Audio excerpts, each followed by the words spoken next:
12 years of training now for camp. I was a camper for 1 year. That was been a long time. Long time. 27 now, so I started, my first camp was when I was 14. So, well, I've been riding dirt bikes since I was 4 years old. And I've been going to church since I was like 3.5 years old. So I kind of was introduced to both of them at the same time. But I never, ever, ever in my wildest dreams would have thought that both of those lives that I lived would have like ever merge into one. So being that age, like right around then, I'm like junior high, just going into middle school, or just going into high school, you have a stereotype of both things. You think like the motocrossers are crazy, and you think church is church. So my dad goes, yeah, let's go to Motocross For Christ. And okay, Dad, I guess this is it. So I went, and it was very strange because it was in Maryland. And if you race motocross or you're kind of into the sport, a lot of us come together from all over the place, like East Coast, West Coast. So when it comes down to it, I'm kind of used to meeting new people and, different people. But it's when you go to a thing like this and it's 4 days long, it's totally nerve-wracking because you're like, are these people going to be nice to me, and back and forth. And instantly, it was probably like the first 2 hours, 3 hours, I was hooked. Ended up knowing people, and I mean, it's been 13 years, so I volunteer.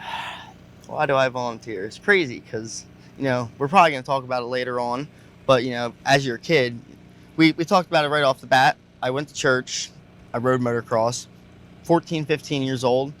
I don't know if I would have gone to a Bible camp for a week. I'm a teenage kid and really didn't seek the Lord as much.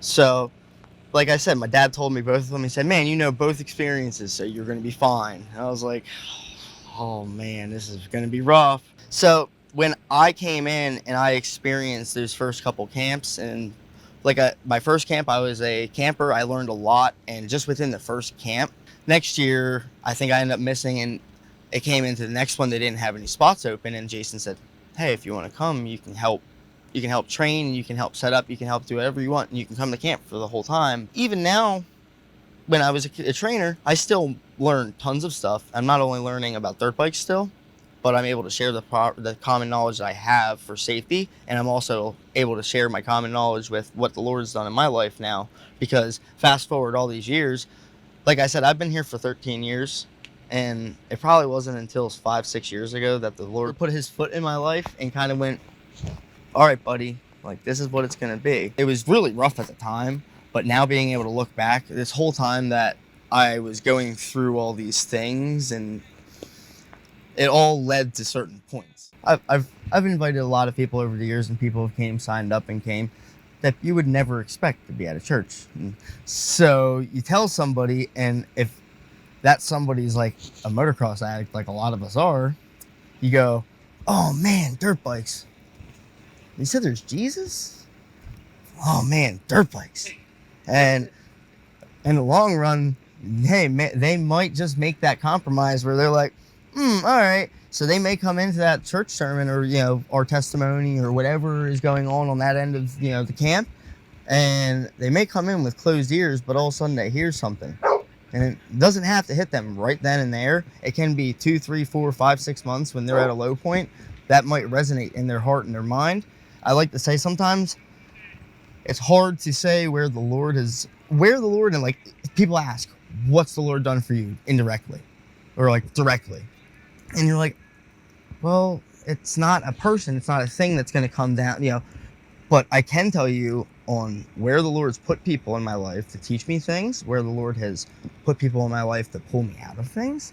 And I can tell you that there's no way I would have met those people on my own. I've continually met people through this ministry and through this program that they literally will have nothing to give, and they're over here on their hands and their knees working on a bike with you, or they're out on the track in 2 feet of mud with the kids. And at the end of the day, you ask them, why are they doing it? And they go, so we can tell your kid about Jesus later. So, there's compromises we all make to get here. And I know how grateful I am for this ministry because, like I said, it wasn't until very recently that God turned me and showed me. And when I first started coming to this, like I said, I knew church, but it was rough. Like, I was I was like, I don't know about it, man. I really don't know about this, but I do know I like dirt bikes. And guess what? This week was the first week that I came that I didn't ride all day long every day, because I generally just love to come spend time with the kids, and just, you get to tell some kid, growing up, I took a lot of, what would it be? I looked up a lot to people that I thought were cool. So you think, the cool kid says something's cool, and it sticks with you.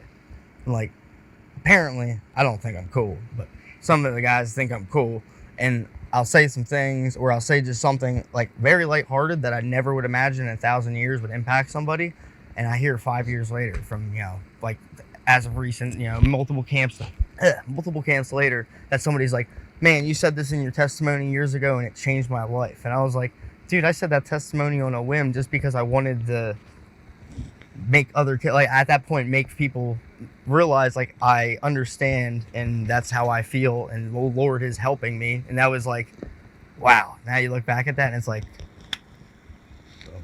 So cool. I'd ask them if they enjoy safety in knowing that their relationship with their kid is forever, because with Christ, your friendships are forever. You die, hey, things happen. You're gone for a little bit. This is a little teeny tiny blip in time that we're here for, like 80 years. Eternity, that's a really long time. So you love your friends, you will want to share that. So I will tell them, hey, do you enjoy safety? Well, this is the safest thing you can do, because you send your kid there, he's not only going to learn how to ride a dirt bike safely through form, technique, and things like that, but he's also going to have essentially his soul saved, his heart given to Jesus, and his life will be secured, I would say. It's sealed. Your name is in the book of life. So I take off every year for this. I've never been paid a cent to come up here. Right now I'm like in financial dump, but I would never ever give this opportunity up, ever in the world, because this is my week a year. No matter what happens, like, it's July, it's halfway through the year, you're in crazy season, you're going nuts. I run my own business working on dirt bikes and ATVs. This is race season, we're crazy. Every single year, no matter where I've worked or what's going on, if it's as hectic as it is right now, or if it's calm, I spend this time with the kids, I do this stuff. Not only is my passion, usually by this time I'm like, man, it's hot, I don't want to ride my dirt bike. I come here, I leave, and I'm in shape, and I feel great, and my soul feels great. I get to leave here like thinking, like, man, I could have inspired somebody on the track. I could have inspired somebody by just talking to them and just saying, hey, God loves you. God loves me and you. It's not a question about it. It's just, you have to.